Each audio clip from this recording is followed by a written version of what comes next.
Jellyfin? What? Just what is it? And what kind of name is Jellyfin anyway? Well, a name curious, a presence unstoppable. For years it lay hidden in the cold, silent depths of the open source waters. Overlooked, underestimated. But beneath the surface it was changing. Quiet, growing and gathering strength. Well, now it's surfaced, not just another fish in the sea, but perhaps the ultimate media server predator. And what of Plex? Once the undisputed ruler of these waters, but times change, licenses shift, storm clouds gather. Do you, Plex user, feel adrift, alone in a small boat on uncertain seas, wondering if Plex will sink beneath the waves? Or is it time to meet the fin in the water? Well, this is Jellyfin.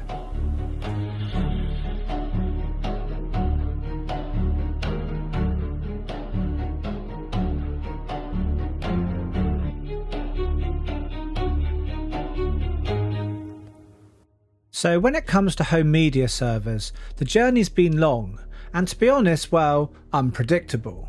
In 2002, it began for many of us with a single console, a modded Xbox running XBMC or Xbox Media Center. Not a product, not a corporation, it was a movement. XBMC unlocked something new: control, freedom, and a community shaping their own media experiences away from the grip of corporate control.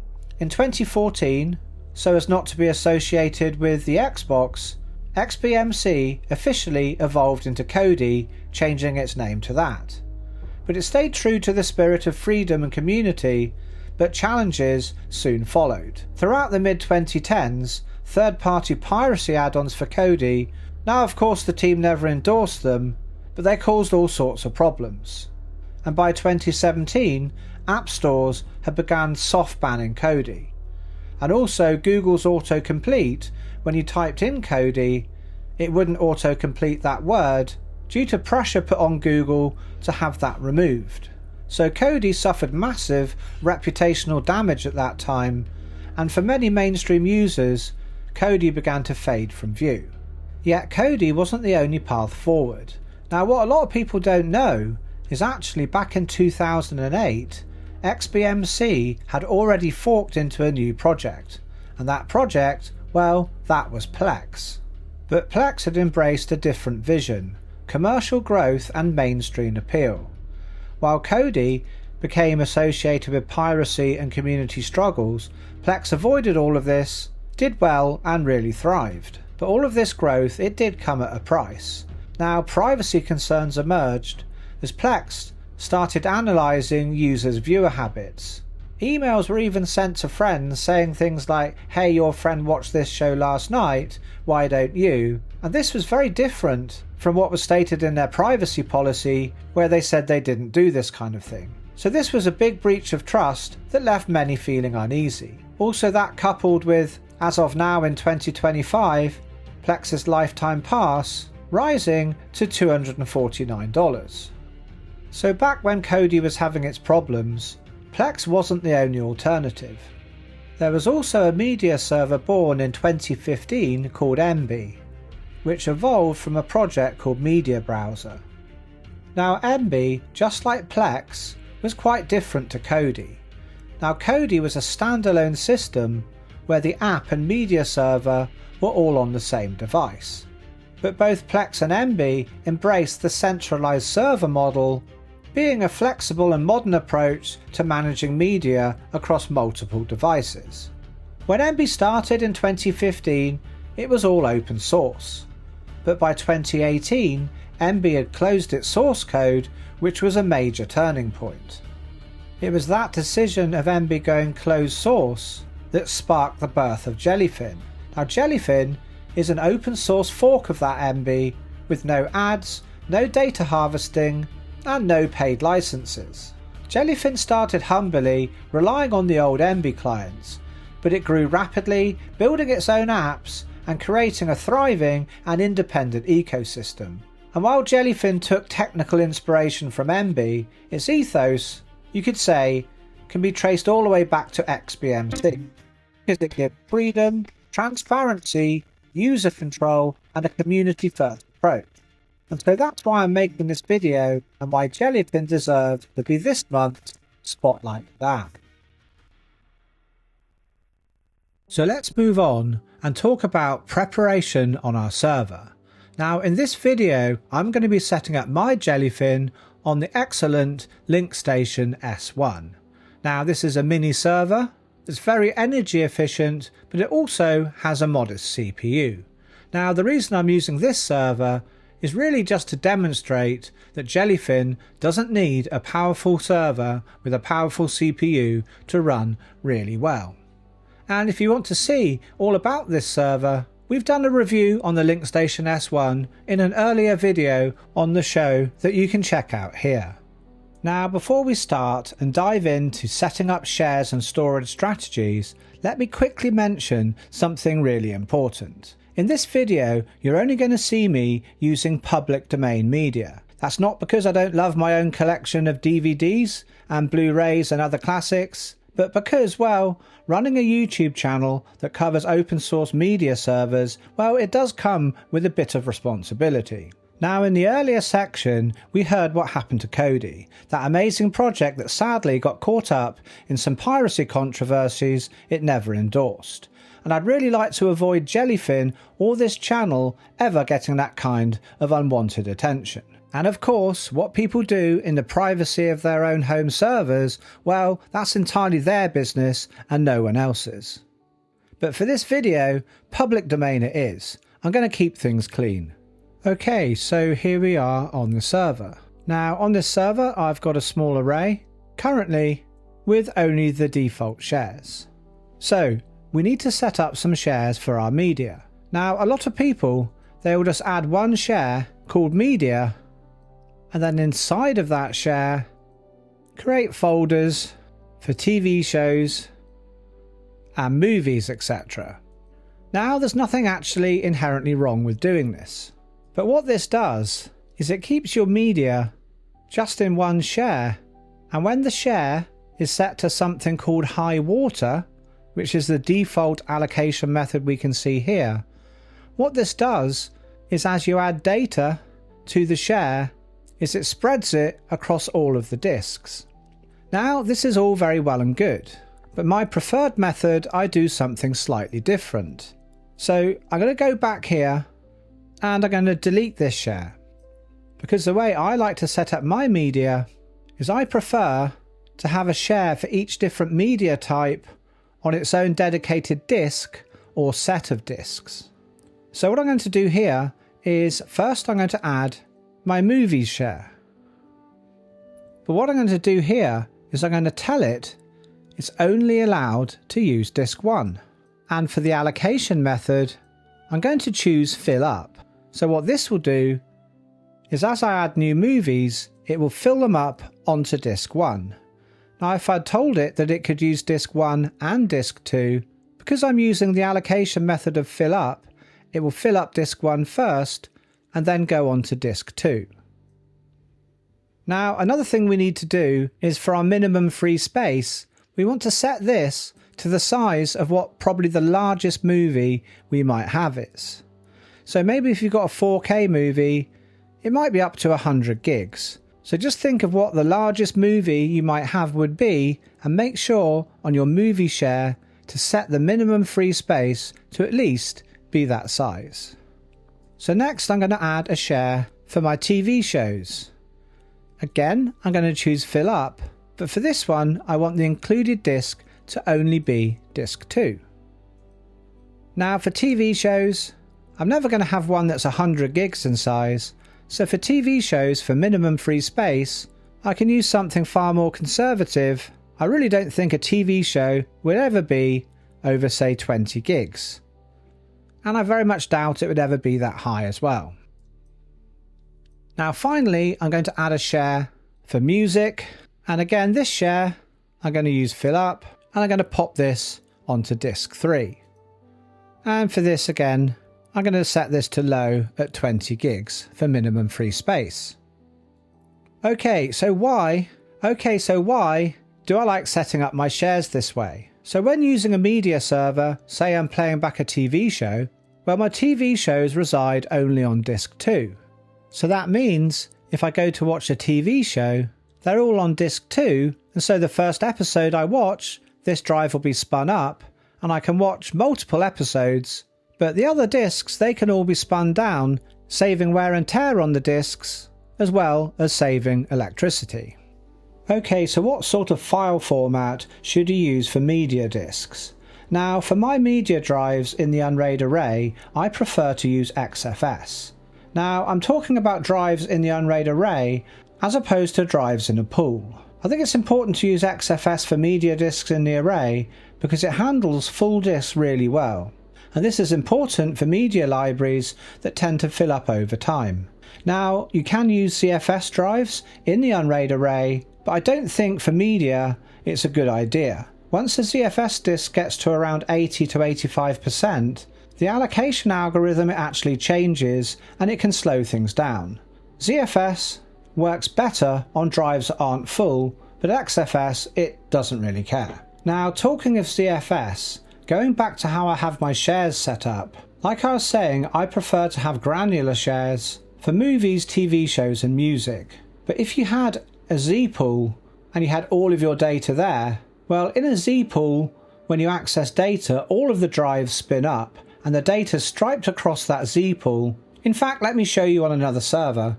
So here is a regular Unraid array, and if we look at my disk 2 here, you can see I have my movies just as I was explaining earlier. But a Z pool here, you can't actually choose which drive shares go on. So if you were to put all of your media on a Z pool, then it's probably better to use a share called media and then have subdirectories inside it when using a pool of disks which all work together. Now, there's also one other reason why you might want to have just one share called media, even on the Unraid array, is for something called hard linking. Now, I'm not going to go into this in this video, but I think for most people, it's probably not something you need to think about. On my media server, the most important thing is to make sure the drives last a long time, because remember, media, you write it once and read it only a few times. So when the disk is full up, it's not going to have any other writes. So by being granular with your shares and putting them on individual array disks, you're going to save energy, and also theoretically the drives should last longer. Okay, so once you've sorted out all of your shares how you want them, and you've placed your media inside of these shares, well, next it's time to install a container. And for that we need to go to the Apps tab here, and we need to install the official Jellyfin container, which we can see here under Spotlight Apps. So to install it, obviously we just click on to install, and this will download the template which we need to fill in. Now if we scroll down through here, we can see here we've got a data path for TV shows and a data path for movies. So first I'm going to put in the TV shows path here, which for me is my TV shows share here. And I'm going to do the same for my movies share. But I'm also going to add an additional path for music, which I'm going to do by going down to the bottom here and clicking on add another path, port, variable, label or device. And here I'm going to type music. And for the container path, I'm going to put /data /music. And the host path, that's going to go to my music share here. With that done, I'm going to click on to add. Now here under Jellyfin publish server URL, this is used for DLNA apps to connect to the Jellyfin server. Now we can put the IP address of our server here, and with that done, there's nothing else at the moment that we actually need to do. So with that done, I'm going to scroll down to the bottom and click on to apply. Okay, so the container's installed. Let's click on to done. And now if I go to the Docker tab, we can see that Jellyfin's running. Now this is probably a container that you want to set to auto start, so I suggest you toggle this here. And now let's open up Jellyfin and have a look at the web UI. So here we've got a wizard that can guide us through. First we choose our preferred display language, and for me that's English. And next we need to put in a username, as well as a password. And this just basically adds the first user to our Jellyfin server. So next we need to add our libraries. So to do that, we click on plus here, and here we choose the content type. So first I'm going to choose my movies, and then here under folders we click the plus button, and the folder we're looking for is the mapped one. Now I map my movies to /data/movies. So we need to click onto this one for movies here and click onto OK. Then if we scroll down here under library settings, there's some other optional settings that we can do. So preferred download language, for me obviously that's going to be English, and country and region for me is going to be United Kingdom. Now I'm going to leave everything else as is here, but what I want to do is I want to save artwork into the actual media folders where my media is actually stored. Now here, trick play, what this is when you fast forward and rewind through a movie or TV show, it shows a preview when you're scrubbing through the video. Just like on things like Netflix, enabling this will allow you to do the same. And so what I'm going to do is I'm going to highlight all of these. Now remember, with trick play and enabling it, it is going to take longer to scrub through your library. So everything else here I'm going to leave as is and click on to OK. So next, I'm going to add my TV shows. And again, I click on the plus button. And this time, obviously, I'm going to choose /data/TV shows. Now I'm going to do exactly the same as I did for my movies. I'm going to save my artwork into the media folders, and also I'm going to enable trick play. Okay, so the final library that I'm going to add today is going to be my music. And again, I'm just going to select the music folder here, choose my language settings. I'm going to save my artwork again into the media folders. I'm going to save the lyrics in the same place, and everything else I'm going to leave as is. Okay, so that's all of my libraries set up. Now there are other libraries if you added additional content. We've also got books, home videos and photos, music videos, and mixed films and programs. I don't have any of those, so I'm going to click on to next. Now here I'm setting the preferred metadata language. As I'm in the UK, I'm going to change my region to United Kingdom. I'm going to leave allow remote connections to this server checked, but I'm not going to enable automatic port mapping. In this video, we're going to remotely connect to our Jellyfin server using Tailscale. Okay, so we're all done, so let's click on to finish. So now setup's finished, we need to log back in with the user that we first created. And here we can see my media. At the moment things are populating, so I'm going to come back in a little while and we'll have a look at what the artwork looks like. Okay, so we can see here the artwork has populated. Here's my TV shows, music and movies. Now clicking on movies, I can see all of the artwork here, but TV shows, it seems that 2 are actually missing. Well, it's not surprising. These are really quite obscure. Some 1936 Popeye cartoons and some 1940s Superman cartoons, all of which are public domain. But this gives me an opportunity to show you how you can actually add your own artwork if you're not happy with what Jellyfin's found for you. So what I'm going to do is I'm going to click on here and click on these 3 dots here, going to more. And here I'm going to go to edit images. Now obviously this is blank because there's no images here. If I click onto the plus, we can actually add them. And I'm going to browse, and here you can see in this folder, I've got my Popeye image here. And that's uploaded. And we can see there now Popeye's got some artwork. And I'm going to do the same here to Superman. And here we can actually choose what type of artwork this is. I'm just going to select primary here. Now normally you wouldn't really have to do this, it's just if you've got some really obscure media or things like your own home movies, well, you can upload artwork for things that are missing. Okay, so now we can see all of my media library is populated, and when we click onto a title we can see various information about the movie, and if we're on our PC we can just click play and play the video directly in the browser. And yes, Night of the Living Dead is actually public domain and doesn't have copyright, allowing me to freely play it here. Now if you remember earlier when we enabled trick play, well this is trick play here, you can see me scrubbing through the video here, we can see various different parts and we can go straight to it. Really neat feature I think. Now yes, using trick play it will take a little bit of extra space on your disk, and we can have a look at how much that is for this movie here. And we can see here that for this low res movie the trick play doesn't take up much at all, only 6.39 megs.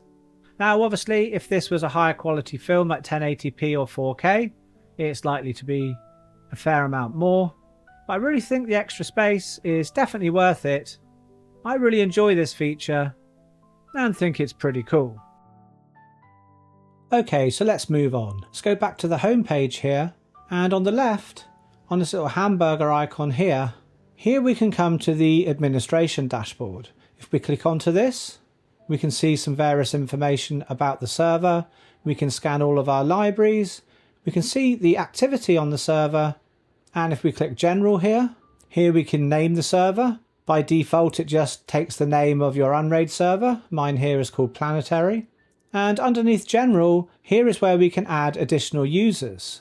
So if I click onto plus here, I could say put my mum in and give her a password.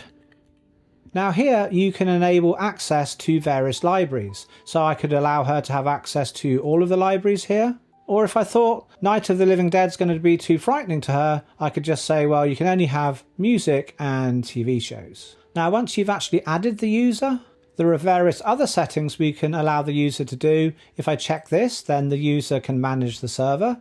And if I don't click this, it's basically a standard user. And of course, they can't manage the server. Now, scrolling down here under media playback, we've got quite granular controls over what the user can do, whether we allow them to have media playback. And here we have various settings as to whether they've got permission to playback video that requires transcoding, and we'll be looking at hardware transcoding a bit later on.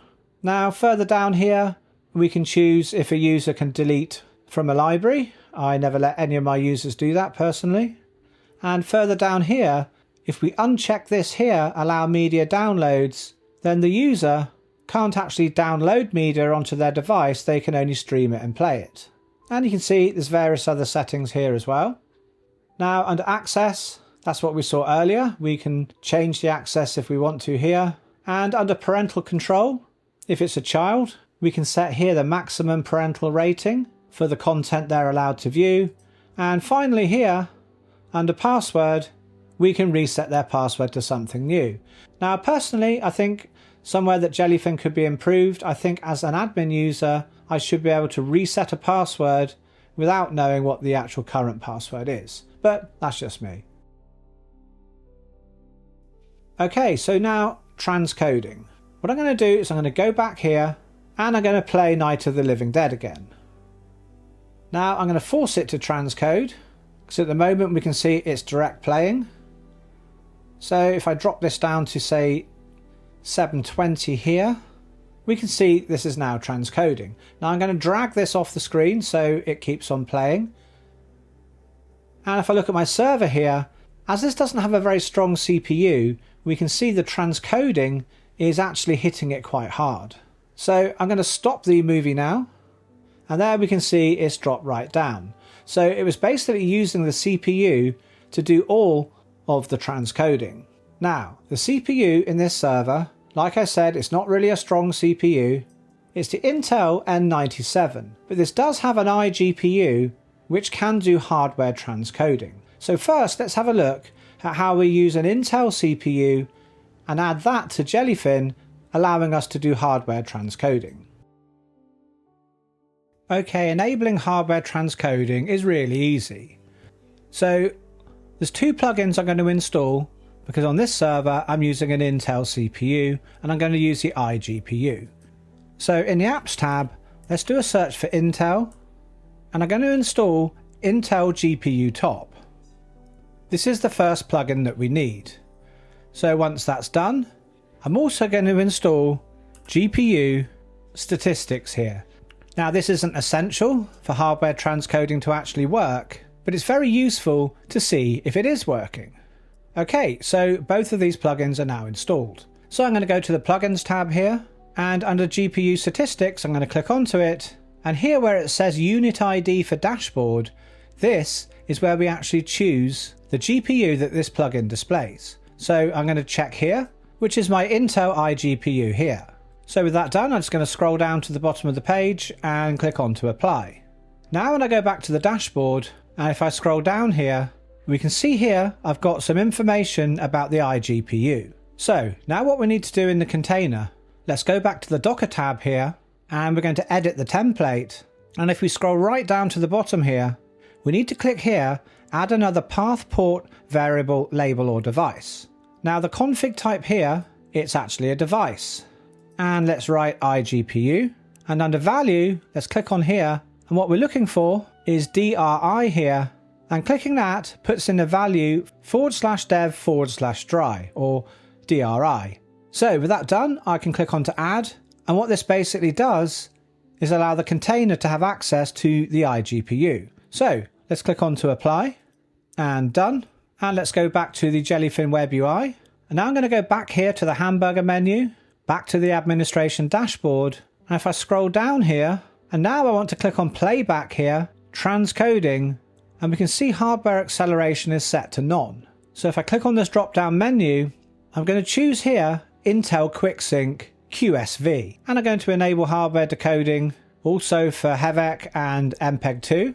And if I scroll down to the bottom now and click save, and now if I go back to the dashboard and let's play Night of the Living Dead again, and we can see here the quality is still set to the transcode quality here. So let's pull this across off the screen, go to the dashboard, and we can see now the CPU is not really being hit very much at all. But if we scroll down to the bottom here, we can see that the iGPU is busy at work transcoding that video.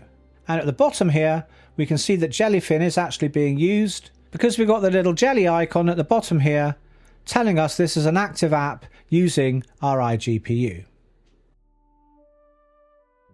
Okay, so I've moved on to another server here, basically because this server has got some external GPUs. It's got a 6600 XT by AMD, a 2080 Ti by NVIDIA, and well, this Voodoo 3 is certainly not going to be doing any transcoding. So now let's have a look at setting up NVIDIA and using an NVIDIA GPU for doing transcoding. Now again, we're going to need two plugins. We're going to need first the NVIDIA driver, so we should install that. And just as before, it's useful to have the GPU statistics plugin, and we can see here on this server, this is already installed. So I'm going to go to settings here, and under unit for ID dashboard, here I'm going to select the 2080 Ti and scroll down to the bottom and click apply. Okay, so now if we go to the dashboard, we can see my GPU here. Now after installing the NVIDIA driver, it's really important we go to settings here, then Docker, and we disable the Docker service and click on to apply, and then re-enable the service. The reason for this is if we don't do this, then Docker can't actually access the NVIDIA driver, and so then when we actually came to use the GPU in a container, then we could get an error that looks like this. Okay, so let's move on and edit the Jellyfin container template. So now there are a few variables that we need to add to the container. Now with the NVIDIA GPU, we don't actually add another device. We're going to add a variable here, and for the name, I'm going to use NVIDIA_visible devices, and this is also the key. Now for the value here, we need to put in the ID of the NVIDIA GPU which we want to pass through to this container. So I'm going to go back to this tab here, and I'm going to go to settings, and here if I click on the NVIDIA GPU icon, here is the ID of my 2080 Ti. So I'm going to copy that onto the clipboard, go back to the template, and I'm going to paste that in. Okay, so next we're going to add another variable, and for the name, NVIDIA_driver_capabilities, and the same for the key. Now for value, I'm just going to type all in lowercase. And with that done, I'm going to click on to add, Now there's one more thing we need to add here, and to do that we need to toggle here from basic view onto advanced view. And if we scroll down a little, under extra parameters, we need to put here --runtime equals NVIDIA. So with that done, we can scroll down to the bottom and click on to apply. And let's open up the web UI. And now again, we need to go to the hamburger menu here and to the administration dashboard, playback and transcoding. Then we need to set hardware acceleration here to NVIDIA NVENC. And you can enable hardware decoding for the various formats that you want. And then scroll down to the bottom and click on to save. Okay, so now I'm going to go back and play a movie. This time let's try Plan 9 from Outer Space. Now this is not a movie I've ever seen myself before, but I am quite tempted to actually watch it. And we can see here the quality is on 720, so that should be transcoding. So now I'm going to actually drag this across onto out of shot on the other screen. And so here in the GPU statistics plugin, we can see the active app is Jellyfin and it's transcoding our movie absolutely fine. So that's how to do transcoding with an NVIDIA GPU. Let's move on. Okay, so let's move on and talk about AMD GPUs. Now in the server, I do have an AMD GPU. The GPU is an RNA3 GPU, the 6600 XT. Now if we go across to the Jellyfin website, and you can see here that Jellyfin, it doesn't really recommend AMD cards as being the best. And to be honest, until I upgraded to Unraid 7.1 stable, I couldn't actually get the AMD GPU to do transcoding. And in another server, I have a more modern AMD GPU, the 9070 XT, which was recently released, and that card I can't get to work at all. So with AMD GPUs and transcoding, your mileage might vary. But anyway, let's move on and see how to set it up. So as before, we're going to need 2 plugins. So I'm going to do a search here for Radeon, and I'm going to install the Radeon Top plugin here. And the other plugin we're going to need, again, is GPU Statistics. You can see here, it's already installed on this server. So I'm going to click Actions and go to Settings here, and under Unit ID for Dashboard, I'm going to add here my 6600 XT. And with that done, I'm going to scroll down and click on to Apply. Okay, so now if I go to the dashboard, we can see the AMD GPU is here. So now let's move back to the Docker tab and edit the Jellyfin template. Now with an AMD GPU, we do it in the same way as what we did for the Intel. We add another path port variable label or device, and we choose device. I'm just going to call this GPU, and I'm looking for DRI here, and the location is /dev/DRI. So I'm going to click on to add and then apply. So this will expose the AMD GPU to this container. So now if I open up the web UI and let's go to the hamburger icon at the top here, down to the administration dashboard, playback, transcoding, and for hardware acceleration, we should choose VAPI here. We can choose the various formats we want transcoding for and scroll down to the bottom and click on to save. Okay, so let's go back to the Jellyfin dashboard, go to movies, and let's find something to play back. I think Plan 9 from Outer Space again. Just going to make sure the quality's set, so it's actually going to be transcoding. Okay, so transcoding's working. There's the Jellyfin icon under active apps, and we can see there's a bit of a load on the GPU. So, all working fine. So let's quickly sum up hardware transcoding. So hardware transcoding is when your GPU handles the encoding and decoding of media rather than your CPU. It's faster, more efficient, and great for streaming media on the fly. On Linux, most of this happens on VAPI, which we saw being used when we were using the AMD GPU. But actually, you could choose VAPI as well if you're using an Intel GPU or an Intel iGPU. Because for Intel GPUs, the VAPI connects to QuickSync, and AMD GPUs, it talks to the VCN engine. Now, like I was talking about earlier, I've found AMD GPUs to be a little bit hit and miss, so that's something to consider if you're doing a server build. Now, whilst VAPI will connect an Intel GPU to QuickSync, It's more efficient to actually directly connect and choose that in Jellyfin here. Now NVIDIA works differently. It doesn't use VAPI at all. We can't use VAPI for NVIDIA. Instead it has its own system, which we can see here, NVENC, and selecting this, Jellyfin talks to that directly. So depending on your hardware, the path to hardware transcoding, well, it's slightly different. But the goal's always the same: better performance, lower CPU usage, and that also means lower energy usage, and basically a smoother streaming experience. Now, whatever hardware you use to do your transcoding, there are some other settings that we can do as well. If we go down to Trick Play here, we can enable hardware decoding on Trick Play to help with that. And also, as we were talking about earlier, there's various other hardware encoding options and decoding options which can be set here as well. We can also enable tone mapping and various other things. Now, I'm not going to go into detail with it here, but go across to the Jellyfin docs, have a read of that, and you can see what's worth enabling for you and what isn't. Now, just to be clear, hardware transcoding isn't essential. Now, if you don't have a supported GPU, a CPU can handle transcoding, especially if it's just a couple of streams. But in many cases, transcoding isn't actually needed at all. Jellyfin will try and direct stream media to a client whenever it can, so this means no conversion, just straight playback. That normally always works locally, and it can also work over the internet, but only as long as there's enough bandwidth, and that means both your upload speed and the person watching their download speed needs to be fast enough to support the full quality file. If the connection can't handle it, that's where transcoding helps, because it adjusts the resolution and bitrate so it can basically fit through the available bandwidth. So hardware transcoding, it's great when it's available, but it's not essential. It's just one part of what makes a media server work smoothly.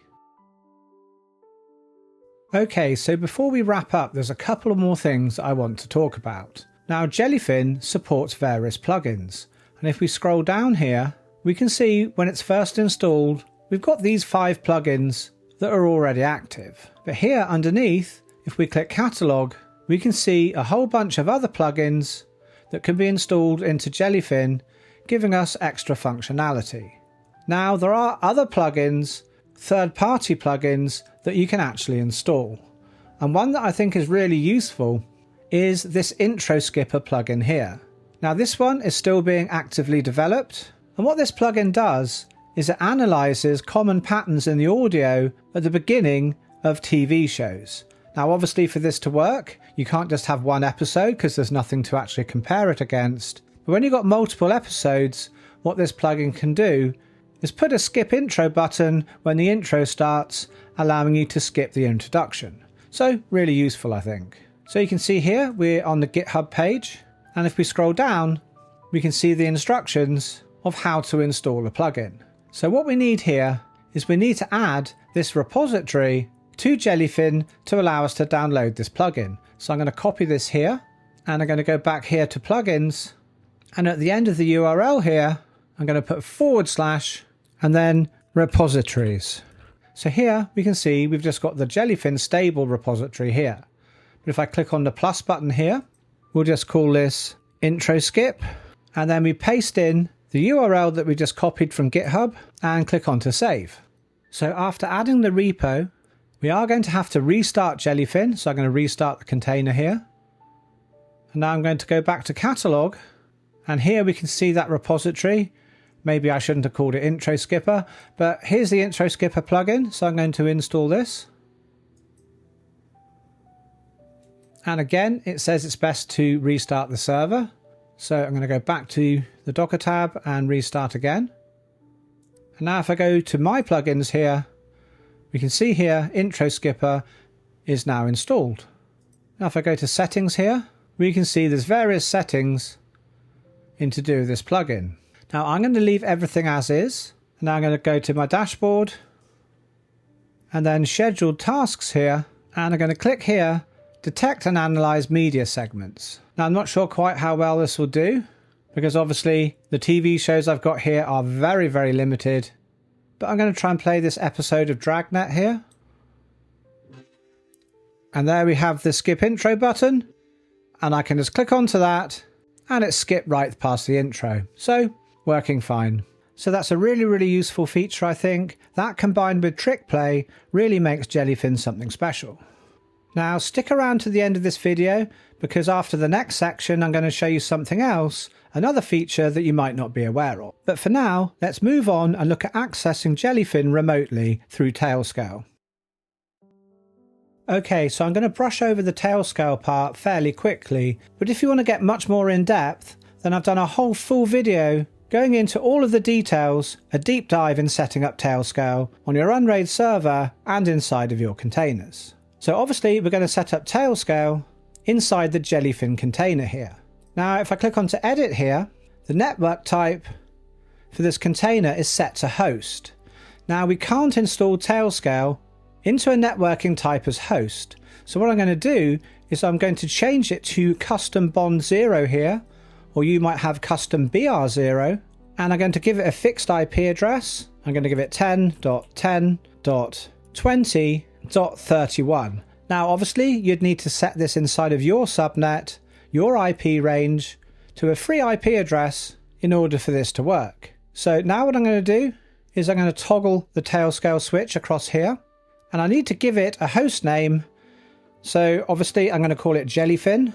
I don't want it to be a Tailscale exit node. I don't want it to use a Tailscale exit node, but I do want to have Tailscale serve enabled. That's all we really need to do. So with that done, I'm now going to scroll down to the bottom and click on to apply. And now I'm going to view the container log here, and we can see it's downloaded Tailscale. Now I just need to authenticate this into my Tailnet, and I'm going to use Google to authenticate here. Okay, so I'm going to click the button to connect this. Now we can see Jellyfin's here. And also here's my MacBook. So here under Jellyfin, we could either copy the host name here, but I'm going to actually use the IP address. I'm going to copy this here. And if I paste this in here and put the port on the end, then you can see I'm straight through into Jellyfin. Now there's one thing I want to change, and I'm going to click edit here. And obviously only change this if you're using Tailscale. I'm going to change the Jellyfin published URL here. I'm going to paste in here the Jellyfin Tailscale IP. So if you wanted to connect to Jellyfin when you're away from home, you can do that through Tailscale. And also, if you wanted, you could share this with your friends by sending them out a link to be able to add this Jellyfin into their Tailnet, and then they'd have access to this container. So obviously, if you had something like an Apple TV, an Android TV box, PC, they would just have to install Tailscale onto that, set it up with their own account, and then accept the share link that you send across to them. But anyway, like I said, for more information on Tailscale, check out the in-depth guide that you can see here. Okay, so let's start to wrap up now. But there's one extra feature that I really want to show you. And this is something called sync play. Now, this generally only works on browsers. It doesn't work well on Android TV. Now, obviously, you need to have multiple users in order to do this. But what we do is we click on the little icon here and we can create a new group. And we can see here it says sync play is enabled. So I'm going to actually minimize this here. And now on my mum's account here, I'm going to do the same. I'm going to click on here. And instead of creating a new group, I'm going to join the group here that I just made. And we can see here sync play is enabled and it said mum has joined the group. So let's try and play Dragnet here. And this feature allows you to watch something together with friends or family. A really awesome feature. So once your Jellyfin server is all set up, you're not just limited by watching on a browser. There are Jellyfin apps for just about everything. Smart TVs, Apple TV and Android TV, Fire Sticks, iOS and Android phones, tablets, games consoles, and even Kodi if you're feeling nostalgic. And of course, there's the web interface, which is clean, fast, and works on anything with a browser. But beyond the tech, what makes Jellyfin special is really what it stands for. It's open source, it's run by the community and not a corporation, there's no ads, no trackers, no surprise paywalls, it's just a media server that respects your privacy and puts you, the user, in control. It reminds me of what home media used to feel like before everything got locked down and licensed out. That's why I made this video, not just to show you how Jellyfin works, but to show you also why it matters. Now, thanks for sticking with me on this long video. It was a deep dive, but I really wanted to give Jellyfin the spotlight it deserves.